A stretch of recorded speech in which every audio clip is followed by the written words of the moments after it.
Welcome to Evolve MMA, located off Route 18 in Medina, Ohio. In Northeast Ohio, you can't be an MMA fighter without knowing about Evolve. At some point, most mixed martial artists have walked through these doors and have trained here.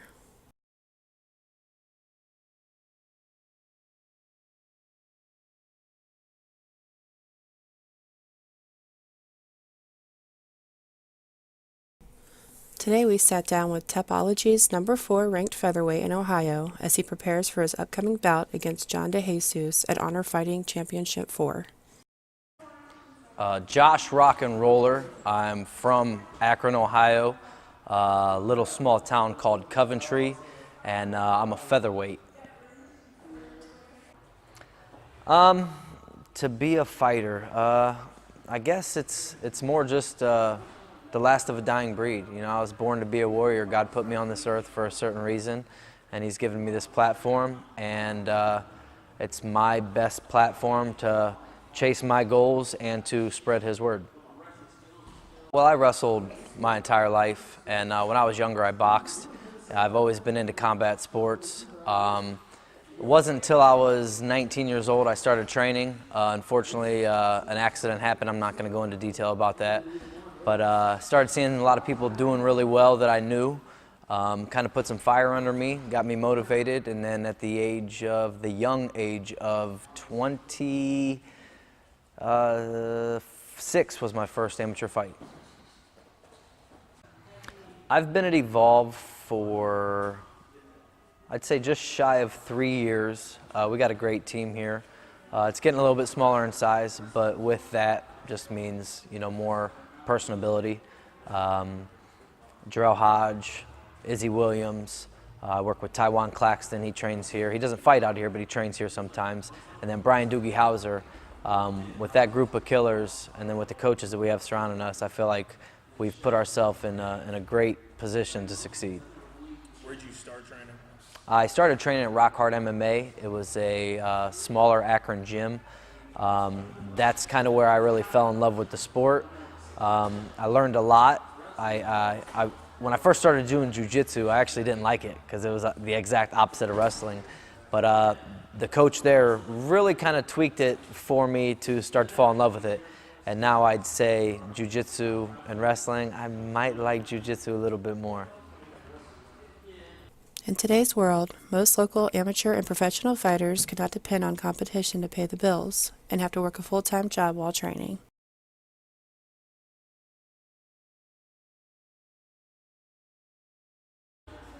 I worked in radio for about 6 years. I worked in the promotions field, so I got to do a lot of stuff, you know, a lot of the writing for on-air giveaways, for what they might say, for contests and stuff. I would go out to the events, you know, do all the promotional things, set up, run the events. Right now I'm currently at another company. I'm a radar safety camera technician.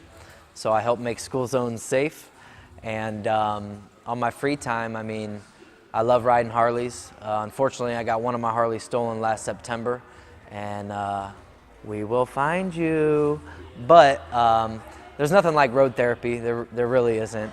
And to be honest, 24 hours is actually a long time, you know, in a day. So I wake up, I go to work around 5:36 in the morning.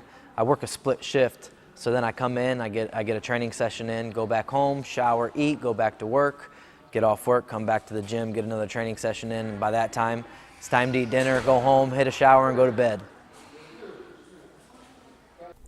With a full-time job and the recent passing of his grandmother, we asked Josh how he managed to balance both training and his personal life.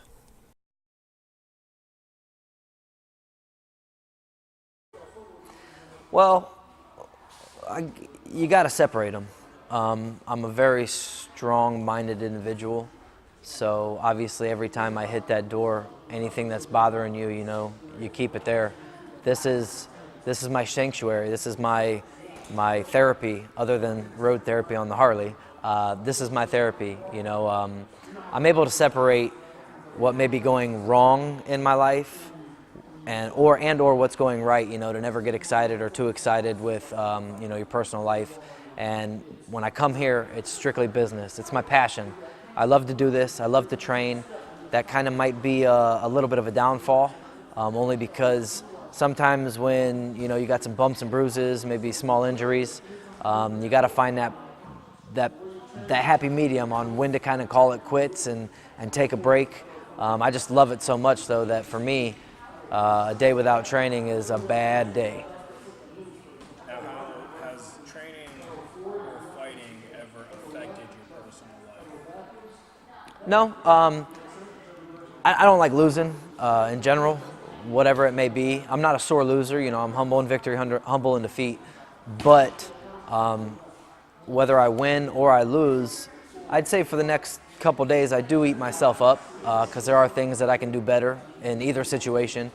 So I do tend to sit on that for a few days, maybe up to a week. But again, it doesn't really mess with my personal life because I know how to separate it.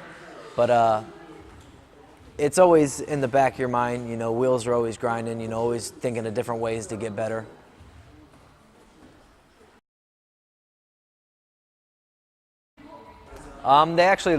They love it. They love me chasing my goal.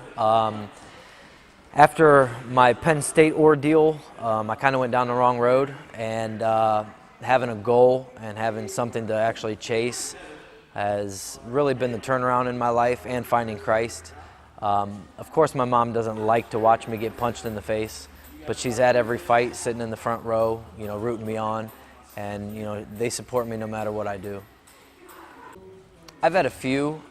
In my pro debut, I actually caught an incidental headbutt, which shattered my nose pretty well, and I was kind of out of it on my feet, went up against the cage, caught an elbow right here, ended up splitting there as well. But I finished the fight. That was in the first round.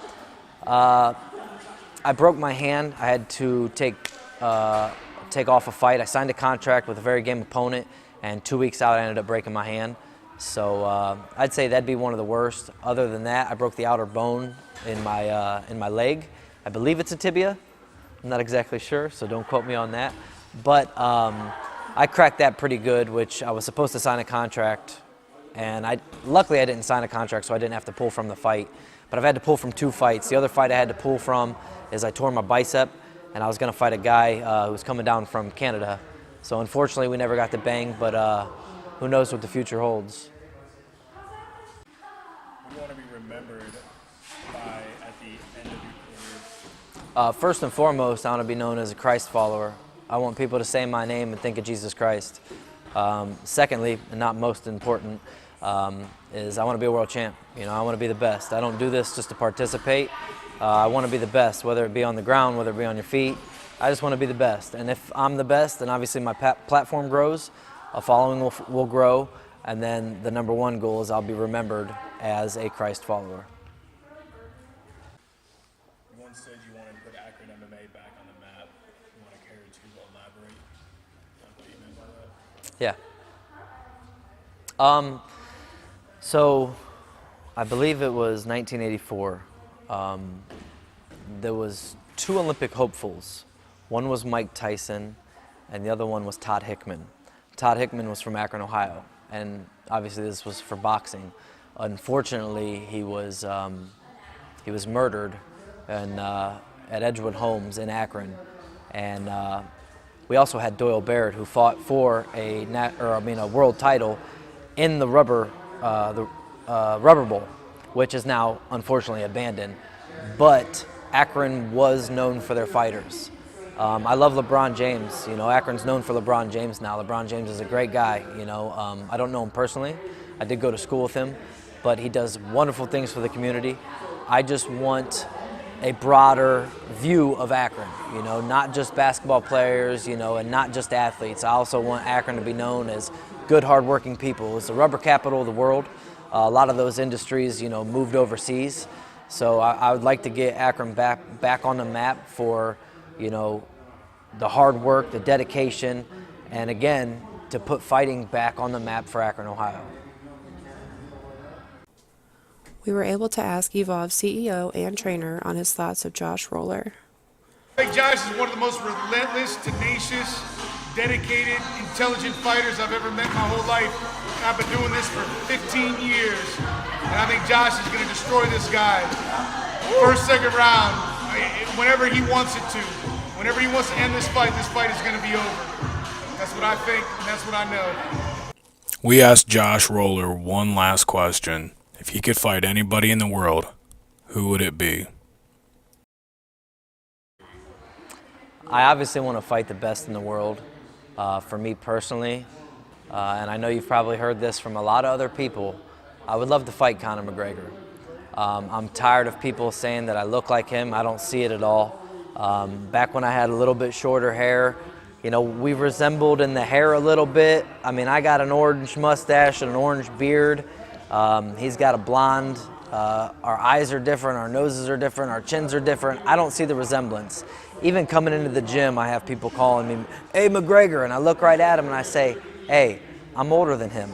I can't be somebody if he's younger than me." And obviously, you know, he is one of the best and was the best at my weight class. But I just feel like I'd give him fits. I feel like he's got really good striking. Not hating on my striking, but I feel like my wrestling, my jiu-jitsu, my athleticism would give him fits. And I'd love to get in the octagon and go one-on-one with the great one.